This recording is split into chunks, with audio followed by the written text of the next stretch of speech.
A paz do Senhor, sejam bem-vindos a mais uma leitura da Bíblia. E hoje nós vamos ler os capítulos 19, 20, 21 e 22. São capítulos bem curtos, tá? 19, 20, 21 e 22. 4 capítulos. Vamos ler então? Capítulo 19, Davi vence os Amonitas e os Sírios. Algum tempo depois, morreu o rei Naás, do país de Amon, e o seu filho Anum se tornou rei. Davi disse: Eu serei bondoso com Anum, assim como Naás, o seu pai, foi bondoso comigo. Então enviou mensageiros a Anum, para mostrar a sua amizade. Quando os mensageiros chegaram lá e visitaram o rei Anum, os líderes amonitas disseram a ele: O senhor pensa que é uma honra do seu pai e para mostrar amizade ao Senhor que Davi enviou estes homens? É claro que não. Ele os mandou aqui como espiões a fim de ficarem conhecendo a nossa terra para poderem conquistá-la. Então Anum pegou os mensageiros de Davi, raspou a barba deles e cortou as suas roupas até a altura das nádegas e os mandou embora. Eles ficaram tão envergonhados que não tinham coragem de voltar para casa. Quando Davi soube disso, mandou-lhes dizer que ficassem na cidade de Jericó e que só voltassem quando as suas barbas tivessem crescido de novo. O rei Anum e os amonitas compreenderam que tinham feito de Davi um inimigo. Por isso, contrataram na Mesopotâmia e em Maacá e Zoba, na Síria, carros de guerra e soldados de cavalaria. Pagaram para isso mais de 34 mil quilos de prata. Os 32 mil carros de guerra que eles haviam contratado e o exército do rei de Maacá foram e acamparam perto da cidade de Medeba. Os amonitas também saíram de todas as cidades e se aprontaram para a guerra. Quando Davi soube disso, enviou contra eles Joabe e todo o exército israelita. Os amonitas saíram e tomaram posição na entrada de Rabá, a sua capital, e os reis que haviam ido ajudá-los tomaram posição em campo aberto. Joabe viu que as tropas inimigas que atacariam pela frente e por trás. Então escolheu os melhores soldados de Israel e os colocou de frente para os sírios. Deixou o resto das suas tropas debaixo do comando do seu irmão Abissai, que as colocou de frente para os amonitas. E Joabe disse a Abissai: Se você perceber que os sírios estão me vencendo, venha me ajudar. E se os amonitas estiverem vencendo você, eu irei ajudá-lo. Seja corajoso, vamos lutar com firmeza pelo nosso povo e pelas cidades do nosso Deus, e que seja feita a vontade de Deus, o Senhor. Então Joabe e seus soldados avançaram para atacar e os sírios fugiram. Os amonitas viram os sírios fugindo e aí eles também fugiram de Abissai e voltaram para dentro da cidade. Então Joabe voltou para Jerusalém. Quando os sírios viram que tinham sido vencidos pelos israelitas, mandaram buscar tropas que estavam no lado leste do rio Eufrates. Essas tropas eram dirigidas por Sobaque, o comandante do exército do rei Hadadezer, de Zoba. Quando Davi soube disso, reuniu o exército israelita, atravessou o rio Jordão e colocou as tropas de frente para os sírios. A luta começou. E os israelitas fizeram os sírios fugir. Davi e o seu exército mataram 7 mil soldados sírios que guiavam carros de guerra e 40 mil soldados de infantaria. Também mataram Sobaque, o comandante sírio. Quando os reis que eram chefiados por Hadadezer viram que tinham sido vencidos pelos israelitas, fizeram paz com Davi, ficando debaixo do seu poder, e os sírios nunca mais quiseram ajudar os amonitas. Capítulo 20. Davi conquista a cidade de Rabá. Na primavera seguinte, na época do ano em que os reis costumam sair para a guerra, Joabe saiu com seu exército e invadiu o país de Amon. Porém, o rei Davi ficou em Jerusalém. O exército israelita cercou, atacou e destruiu a cidade de Rabá. Moloque, ou ídolo dos amonitas, tinha uma coroa que pesava mais ou menos 34 quilos. A coroa era de ouro, e nela havia uma pedra preciosa, que Davi tirou e colocou na sua própria coroa. Davi levou também de Rabá muitas coisas de valor. Ele fez o povo sair da cidade e o obrigou a trabalhar com as serras, enxados e machados. Fez o mesmo em todas as outras cidades de Amon. Então Davi e seus soldados voltaram para Jerusalém. Batalhas contra os gigantes filisteus. Algum tempo depois, houve guerra contra os filisteus em Gézer. Isso aconteceu quando Sibecai, da cidade de Uza, matou um gigante chamado Sipai, e os filisteus foram derrotados. Houve outra batalha contra os filisteus, e Elanã, filho de Jair, matou Lami, irmão de Golias, da cidade de Gate. A lança de Lami era enorme, muito grossa e pesada. E houve ainda outra batalha em Gate. Ali havia um descendente dos antigos gigantes, que tinha 6 dedos em cada mão e em cada pé. Esse gigante desafiou os israelitas e Jonatas, filho de Simeia, irmão de Davi, o matou. Esses 3 que foram mortos por Davi e seus soldados eram descendentes dos gigantes da cidade de Gate. Capítulo 21. Davi manda contar o povo. Satanás quis criar problemas para o povo de Israel, e por isso levou Davi a fazer uma contagem do povo. Davi deu a Joabe e aos outros oficiais a seguinte ordem: vão por toda a terra de Israel, desde o norte até o sul, e faça a contagem do povo. Eu quero saber quantos somos. Mas Joabe respondeu: que o Senhor nosso Deus faça o povo de Israel 100 vezes mais numeroso do que agora. Ó rei, todos eles são seus servidores. Por que o Senhor quer fazer isso e tomar culpada toda a nossa nação? Mas o rei fez com que Joabe obedecesse a sua ordem. Então Joabe saiu e viajou por toda a terra de Israel. E depois voltou para Jerusalém. Ele informou ao rei Davi que o total de homens capazes para o serviço militar era o seguinte: 1.100.000 em Israel e 470.000 em Judá.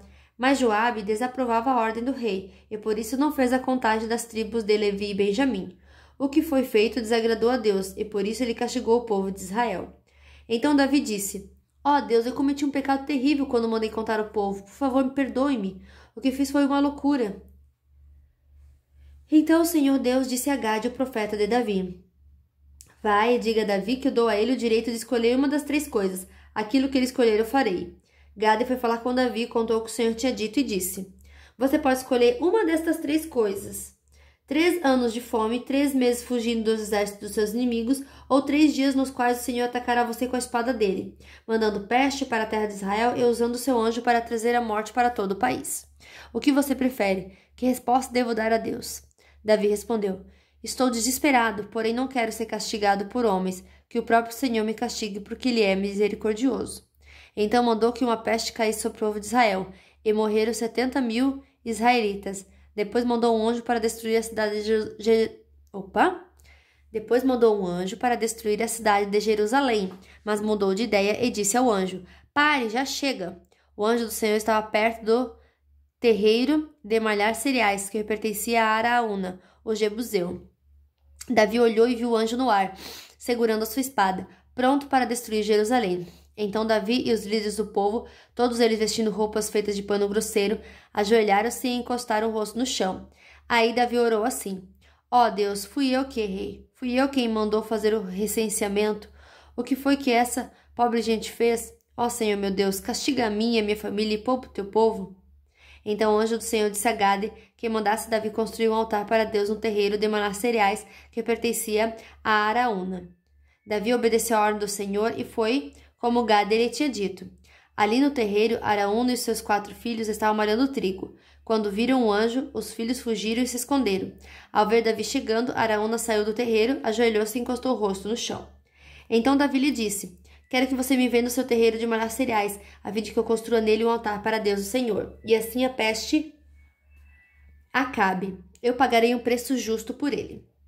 Araúna disse: fique com o terreiro e faça com ele o que quiser. Aqui estão estes bois para serem queimados em sacrifício no altar, as tábuas de debulhar cereais para serem usados como lenha e também trigo para dar como oferta. Eu lhe dou tudo isso. Mas Davi respondeu: isso não, eu pagarei o preço justo. Não vou dar como oferta ao Senhor coisas que são de você, coisas que não me custaram nada. E pagou a Araúna quase 7 quilos de ouro por o terreiro. Então construiu ali um altar para Deus e ofereceu sacrifícios, que foram completamente queimados, e ofertas de paz. Ele orou e Deus respondeu, mandando fogo do céu para queimar os sacrifícios que estavam no altar. O Senhor Deus mandou que o anjo colocasse sua espada na bainha, e ele obedeceu. Naquele instante, Davi entendeu que Deus havia respondido a sua oração e por isso ofereceu sacrifícios no altar do terreiro de malhar cereais. Naquele tempo, a tenda da presença de Deus, que Moisés havia feito no deserto, e o altar onde os sacrifícios eram queimados, ainda estavam no lugar de adoração que ficava em Gibeão. Mas Davi não podia ir até lá para adorar a Deus, porque estava com medo da espada do anjo do Senhor. Capítulo 22.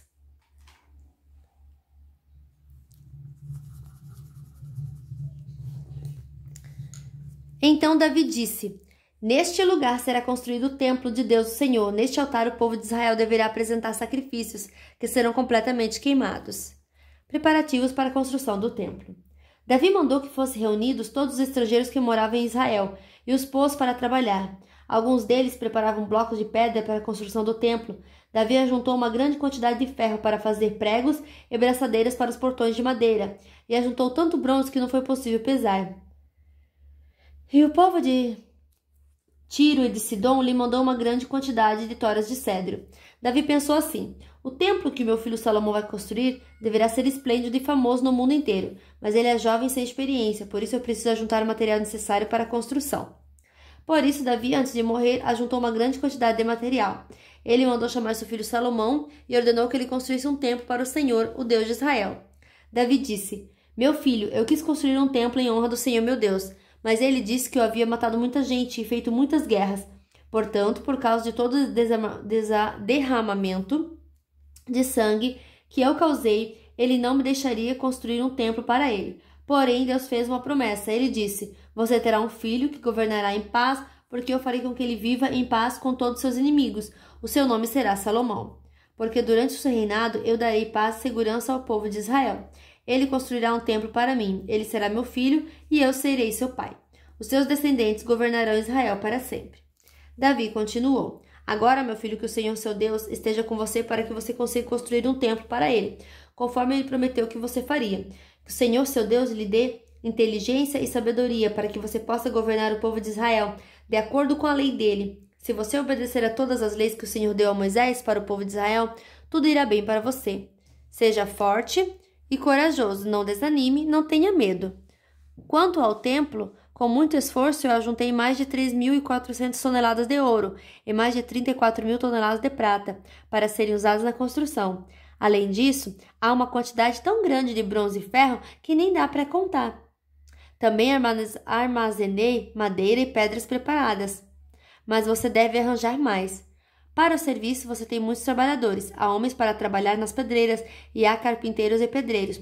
E também uma grande quantidade de especialistas em todo tipo de trabalho, em ouro, prata, bronze e ferro.